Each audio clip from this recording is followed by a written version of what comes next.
Hello, everyone, and welcome to this episode of Work Order Nation. Today, I'm excited to be joined by Brittany Robrahn, a dedicated property manager at Live Great Properties. Brittany is a rising force in the industry, bringing a specialized focus to the Grand Rapids community. She's also known for her hands-on approach and her commitment to operational excellence. She has built a reputation for effectively bridging the gap between property owners and residents, whether she's navigating the day-to-day complexities of the talent relations or ensuring that properties are performing at their peak.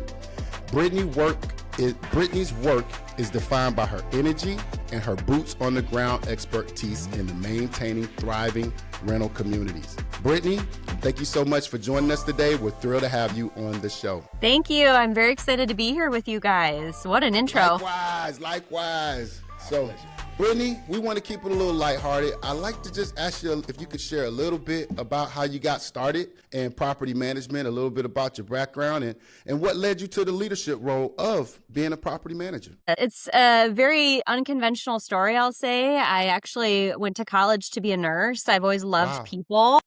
Wow. I loved solving problems. And, at the time I was like, what better problems to solve than, people's health issues and try to help them there. That brought me into a management role in the healthcare industry, running a health clinic for 12 years. And I loved it. But at some point, I really feel like God called me out of that. And my best friend started her own property management company and it quickly became wildly successful and she needed help. And so I said, let me know what I can do. And for the past 2.5 years now, I've been working with her in property management. Wow. We're doing some things that are maybe a little unconventional in the property management industry. I love to understand. We do something called boutique management, where we give clients and owners as much freedom, autonomy as they want. We're here to take it over. And treat it like we're owners ourselves. But if they want to be involved in the day-to-day, if they want things to be run by them, if they only need help with maybe one component of management or leasing, we give them that autonomy. And I know not many places are willing to do that. It's not. It is very unique. It's very, very unique. So you guys will balance between, just maintaining a rent roll and some of the maintenance concerns and all the way down to just, allowing a management or allowing an owner to step in on some of that if they like? Yes. So most of our clients do use us for not only leasing, but full property management. Our track record, shows we can get the job done well. In fact, I'm very pleased to tell you that we've been 100% occupied across all of our properties this winter, in a Michigan winter. Go! And on top of that, I just sent out spring renewals, and on our first wave of spring renewals, we had over an 85% renewal rate, and I'm just waiting to hear back on a few others. So yes, ma'am. We're building communities that people love and want to stay and refer people into. So we're excited. So special you said that. So special you said that. I noticed when we talked to you a little bit beforehand and got some insight from you, you kind of talked about the connection between leasing and leadership. And I wanted to know if you could expound upon that, how that's helping you in your day-to-day. Well, yeah, I mean, no matter, if you're working with prospective tenants, current tenants, your maintenance team, your support team, I really believe that anyone involved in that process has the ability to be a leader. Essentially, if I'm doing a showing for someone, I'm relying on them to lead me as to what they're looking for, and to tell me, what makes a perfect home for them, so I can find the unit, the property, the building that works best for them. But also, I'm here to be a support to my maintenance team, my partner Christine in the business, our vendors, and I firmly believe the best leaders are servant-hearted. You come in as a servant first, you come to serve, therefore you are given the ability, the authority to lead. And that's really the approach that we come through. And I think that's why we do work so cohesively as a team. And I personally feel like our residents, our tenants notice that as well. Wow. I noticed that you're giving me chills, Brittany, because you hit it on the head. The whole time you were talking, I'm like, that's the heart of a servant. And you said it. Wow. And you dialed in. Like, that's how you achieve that type of success. Can you tell us about some of the biggest challenges you're facing in the industry right now? And how are you overcoming that? Yes, that's such a good question. Honestly, right now, I wouldn't say it's a challenge, but it's something you always need to be on top of, is making sure that, we fit exactly where we need to be in the market with where our properties are, what makes them unique and distinct, makes them profitable for our client owners, but also makes it a space that doesn't push our residents out. So while we do raise rents, we make sure the properties are profitable. I believe we do it in a way that makes sense. Good. And on another note too, I'm sure you guys have noticed this in the industry. There's kind of this debate on what rubs do you want to offer to your residents or not. Mm-hmm. We take the approach, and this is just our belief, it doesn't need to be everyone's belief. We actually really try to minimize that. We try to minimize the amount of utilities our residents are responsible for, to things that make sense, and kind of offset that by rents that make sense in the marketplace as well. So always, I want to say that the intention, and sometimes it's a challenge, is finding that right balance between making... That's what I was about to say. It's got to be tough. It's got to be tough. What kind of sacrifices have you had, and what's the give and take? Well, honestly, I think always it depends on the communication you have with your client owners. We have some great client owners that if we present them the data to show them, here's the rubs we have right now, this is where we think it makes sense. Maybe this is something we could add on, maybe like an amenity package, or maybe we do need to increase the rates for parking based off what's happening in the area, right? And where we're positioned in that. Mm-hmm. And then also too, when it comes to raising rents, of course your client owners want to maximize profits. We want to do the same for them, but we like to be data driven in presenting that and having, I'd say, logical, non-emotional discussions about what that looks like practically to make sure we're advocating for the residents, but also advocating for the profits of the property. So I think coming to any conversation, any meeting, well planned with data, like hard data, helps to really remove a lot of the emotions that can come up in those conversations. You said it. You said it. You said it. No, you're speaking our language. If you read behind you, you see it's the podcast about property managers who care. And that's a real differentiator in this industry. And it takes people to that next level and expands upon careers. But it's not, like you said, it's not easy. Trying to manage client expectations with resident expectations, and just make sure that we still all understand that we're running a business, and that we need to do that in a responsible and resident-centric, focused way. And I'm glad to understand you guys as an organization. And honestly, just sounds like personally that's your background and quality as well. So that's awesome. I know that though that task at hand can be a little bit hefty, what type of tools? I know we're in the age of AI, and we talked about leadership. We talked about managing the communication between ownership and yourself. Are you able to have you been dipping into AI or any other tools inside of the apartment industry that's been helping you out with that effort? Of course I have. Good stuff. Good stuff. Tell us about it. Tell our audience about it. There's definitely a time and a place now for AI. There's so many benefits to, even when it comes to getting a hold of the kind of consumer psychology, AI has grabbed a lot of data when it comes to consumer psychology, down to like small points like, if you are announcing a rate change on something, running it through ChatGPT with some really specific prompts that really makes that language come off palatable, clean, well organized, down to grabbing data and stats when it comes to your current rental market. Like on average, if you just want to say on average, what are the rent increases we're expecting to see this year in the city of Grand Rapids, it will tell you. So I think it's great for data. Information before? What kind of effort did you go through to get that information before ChatGPT? Oh my gosh, Google. You have to like vet out your sources and see if it's legit or not. Honestly, if I was trying to find on average what that rent increases would be, honestly, it was through comps. You try to figure out the comps you got from those properties last year, what they're coming at this year. You do the math on it. We're talking hours at that point. Right. Now you can do it with a click of a button through ChatGPT. Wow. I will say though, there's balance in everything, right? Yep. Right. So ChatGPT, I love for anything that's data driven, combing the web for it, consumer psychology, running some language through it periodically. However, I think there still needs to continue to be have a space for that human to human interaction between property managers, because there's a lot of information and data you can get from friends in property management on what they're seeing in the market that's not out there, that ChatGPT doesn't have access to. Like, what's the feedback you're getting in on tours, right? Even just yesterday, I have a friend who's a property manager with another company in the area. They just had a new build. We did a tour of everything, got to see how it is all put together. And we're noticing common trends in the market, like, retirees who are selling their homes on acreage to live in the city and experience the city life for the first time. That's a whole new demographic that we're seeing in the market. And then how can we take that real-time data and use that to market our properties better, right? Right. Wow. Then there's also, I guess the hidden information of, what questions are you getting on tours you didn't get before? What's the feedback you're hearing on these tours of why they maybe left a previous property? So I think there's always going to be a time and a place that those relationships cannot be replaced by AI. And you have to be able in this industry to build relationships and be able to talk to people like a human. Very good.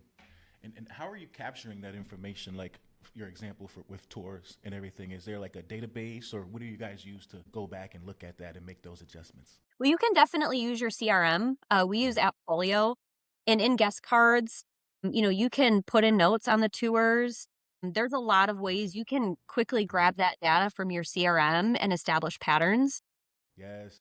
But I think most importantly, it's also knowing real time when you get it, where it applies, how to use it, and where to share it as well, instead of waiting for that to grab. You're right.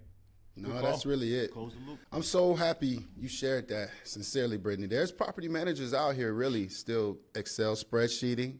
They're still going through the hours of comp research that you talked about. You hear it. It's just some people are still antiquated in the way that they want to operate. So that's what this is about, is just making sure that we can get that understanding and give people some edge in terms of the day. You don't know. Just you sharing that alone, you really probably don't understand how many people you may have just helped with that understanding. Because it takes action. Right? Appfolio doesn't work itself, and you have to have a team that's dedicated to putting that information in the Appfolio, and all of that takes leadership. It all takes being able, like you said, giving a team member, like you said, that ownership mentality. And I commend you on that. That's not easy to pull off, and especially when you're juggling all the things that you have to juggle inside of the sphere of property management. So kudos to you, Brittany. That said, I wanted to share with you I know we talked about a few things from leadership, from owner management, as well as some of the tools that we're using. If there is some key gems that you could share with the upcoming leasing agent who's aspiring, or even just somebody that's making a career change like you that didn't understand that there was commonality in helping patients and residents. And if you could share something like that in terms of, what would you give as some good career advice to gaining a leadership role in property management? Oh, that's a good question. I'm going to start with a big response and then tie it into some practical aspects. Thank you so much. To be successful in any role, especially in this industry that is very heavily people focused, everything starts with your heart posture. I think there is a huge difference on the outcomes of your interactions throughout the day based off that frame, that heart posture. If I'm coming to work just to try to make money and sling leases, that's going to show. My words could be exactly the same, but there's the unspoken, like the body language, the tonality, facial expressions. Like, people are smart and they can sense intentions. So if I'm just coming in to sling leases and try to get sales, comes off that way, versus if my heart posture every day is I'm here to meet people, bring value to our interactions. I'm here to figure out what they need in a home and what's going to work best. And it drastically changes my interaction. And it also changes the questions that I ask. It changes the tone of my voice. People can tell when you're being a real human. And so this might be a bold statement, but I'm going to say, like, if you're not someone who actually cares about people, I don't think this is the industry for you. So I'd say start with a right intention, start with a right heart posture. And through that, people will not only be attracted to you and your properties and your community, right? And everything else flows from down there. But then on the back end, when issues do come up, whether it's, between team members, between you and maintenance, or you and your client owner, or you and a resident, you can actually solve problems way more effectively in a way that unifies you guys together when that is the frame that you're coming to. So I think everything starts with heart posture and intention. Come on. From out of the heart, the mouth speaks. That is you that just is dropped so some sincere. major wisdom keys and gems, and honestly, that can be applied to so many industries when you're dealing with people, Brittany. So thank you, and that was so wonderfully said, because it matters. Mhm. People pick up on that, and check yourself at the door, right? Before you get your mind right, because you never know what other people are going through.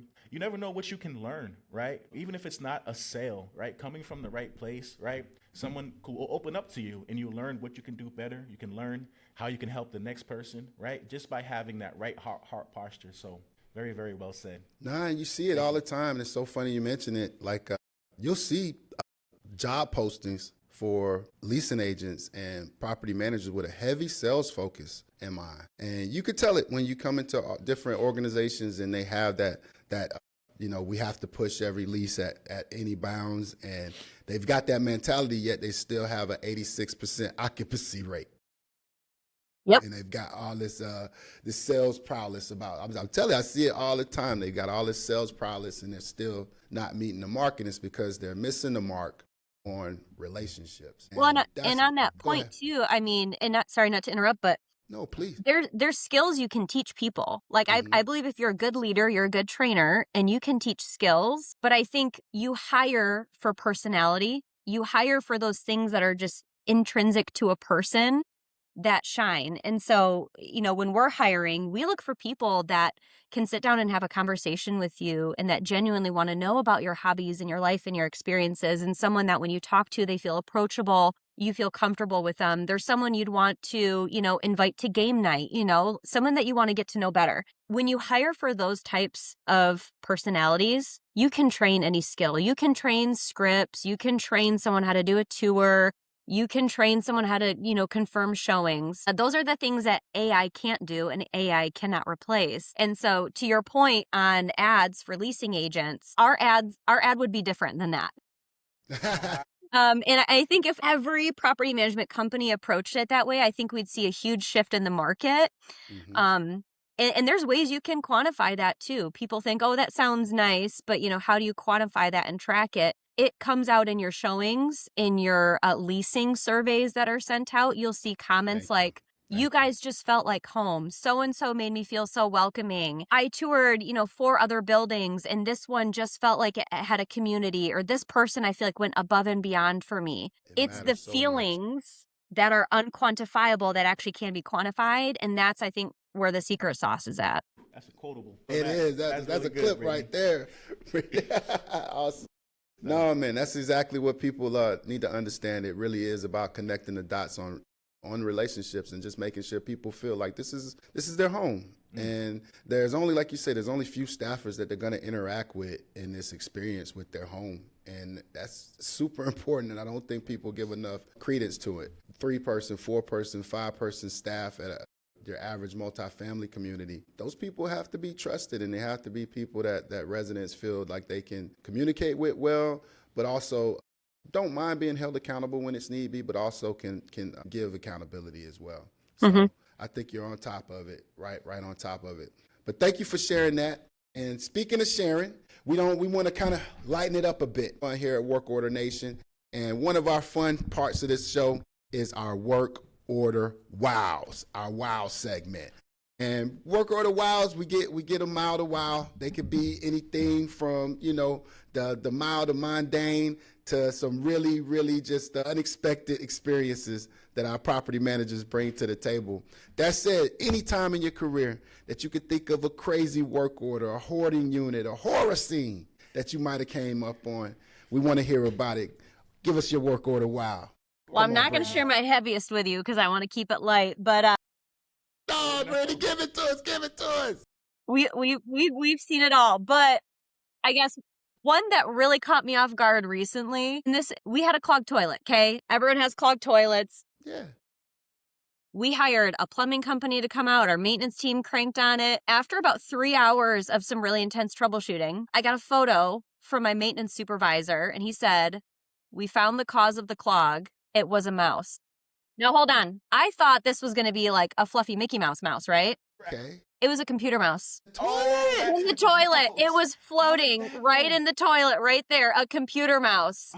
I don't know how it That's a I good don't one. know how it fit down there, but Who would've because I thought? know it was stuck. But 3 hours later, we had a mouse in the toilet.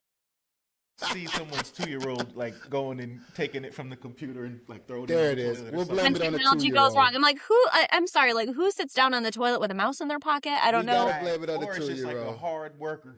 Yeah. It's either a really hard worker or a mischievous toddler. Yeah, it's like, take your lunches, take your bathroom breaks, leave the laptop at the desk, please. That's it. That's it. Man, that is a really good one. Oh Brittany. no, man! You might hear we're gonna have a Hall of Fame work order wow at the end of the year. You're making the mark. You're making the mark, Brittany. And I like how you position it because I'm thinking like, okay, if it wasn't a mouse, I thought it was going to be like a rat. You know what I mean? Computer mouse. So But when technology goes wrong, you guys. exactly. No. With Brittany, again, thank you so much You're for taking awesome. some time. You really are awesome. That's it. I want to make sure people can know where to connect with you. Where can listeners connect more about you, or even just partner with you in the way of your leasing efforts? Absolutely. So feel free to hop on Google, search for Live Great Properties in Grand Rapids, Michigan. You can also email me at any time, Brittany, spelled Britteny at livegreatgr.com. Would love to hear from you guys. So send those emails I over. love the GR, that Grand great Rapids. GR, Let's you know who hold to it speak down to. in Grand Rapids. Good stuff. Nah, but no, that was another great conversation with Brittany. Brittany, we really appreciate you having us take some time with us today. We really appreciate you sharing your talents on the show. And we look forward, believe it or not, to connecting with you again. The fun doesn't stop here. I want you to hang out after the show. We want to know how we can still benefit you and your residents. We want to connect the dots with you and just make sure that we continue to build relationships, like you said, because it's important. That's it. All Absolutely. listeners, Thank you. Absolutely, Brittany. You were great. I want to thank everyone for sticking with us to the end. If you gained some valuable insight from today's episode, please like, please share, please subscribe. And remember, you're only ever going to be as good as your last work order. Everybody have a great day. Thanks again, Brittany. Thank you.